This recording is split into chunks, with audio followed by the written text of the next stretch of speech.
ಕನ್ನಡ ಶಾಲೆ ಉಳಿಸಿ ಮತ್ತು ಕನ್ನಡ ಶಾಲೆಯನ್ನು ಬೆಳೆಸಿ ಅಂತೇಳಿ ಈ ಅಭಿಯಾನವನ್ನು ಸುಮಾರು 8 ವರ್ಷದ ಹಿಂದೆ ಉಮೇಶ್ ಪಿರಾಜಿ ಅವರು ಮತ್ತು ಅವರ ಸ್ನೇಹಿತರು ಕರ್ನಾಟಕ ರಾಜ್ಯ ತುಂಬ ಸಂಚರಿಸಿ ಈ ಒಂದು ಸಂಘಟನೆಯನ್ನು ಅತ್ಯಂತ ಶಕ್ತಿಶಾಲಿಯಾಗಿ ಕಟ್ಟುವಂಥ ಪ್ರಯತ್ನವನ್ನು ಮಾಡ್ತಾ ಇದ್ದಾರೆ.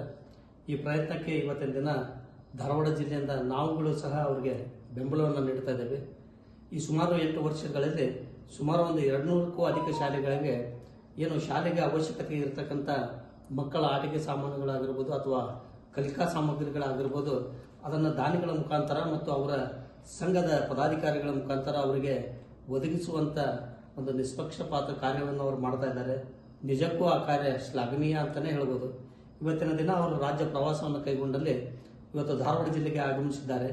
ನಾವು ಸಹ ಅವರ ಏನು ಈ ಕನ್ನಡ ಶಾಲೆ ಉಳಿಸಿ ಮತ್ತು ಬೆಳೆಸಿ ಈ ಅಭಿಯಾನ ಏನಿದೆ ಅದಕ್ಕೆ ನಾವು ಸಂಪೂರ್ಣವಾದಂಥ ಬೆಂಬಲವನ್ನು ಸೂಚಿಸ್ತಾ ಇದ್ದೇವೆ.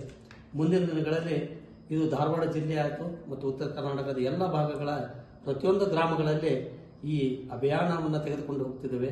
ಮತ್ತು ಸರ್ಕಾರವು ಎಲ್ಲೇ ಒಂದು ಕಡೆ ಏನು ಕನ್ನಡ ಶಾಲೆಗಳಿಗೆ ನಿರ್ಲಕ್ಷ್ಯ ಧೋರಣೆಯನ್ನು ಮಾಡ್ತಾ ಇದೆ ಅದನ್ನು ನಿಜವಾಗಿಯೂ ಖಂಡಿಸ್ತೇವೆ.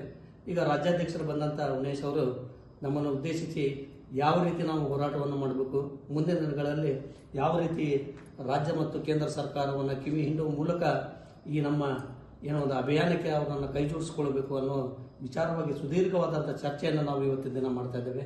ಮುಂದಿನ ದಿನಗಳಲ್ಲಿ ಇದೊಂದು ಅತ್ಯಂತ ಶಕ್ತಿಶಾಲಿಯುತವಾದಂಥ ಒಂದು ಸಂಘಟನೆಯಾಗಿ ಹೊರಹೊಮ್ಮುತ್ತೆ ಅನ್ನಲಿಕ್ಕೆ ಯಾವುದೇ ಸಂಶಯವೂ ಇಲ್ಲ. ಇವತ್ತಿನ ದಿನ ನಾವೆಲ್ಲರೂ ಕನ್ನಡ ಶಾಲೆ ಉಳಿಸಿ ಬೆಳೆಸಿ ರಾಜ್ಯಾಧ್ಯಕ್ಷರಾದಂಥ ಉಮೇಶ್ ಅವರೊಟ್ಟಿಗೆ ನಾವು ಬೆಂಬಲವಾಗಿ ನಿಲ್ತೇವೆ. ಇನ್ನೂ ಒಂದು ತಿಂಗಳಲ್ಲಿ ಒಂದು ದೊಡ್ಡ ಮಟ್ಟದಲ್ಲಿ ಅವರ ನಾಯಕತ್ವದಲ್ಲಿ ಇಲ್ಲೊಂದು ಕನ್ನಡ ಶಾಲೆ ಉಳಿಸಿ ಬೆಳೆಸಿ ಕಾರ್ಯಕ್ರಮವನ್ನು ನಾವು ಮಾಡ್ತೇವೆ.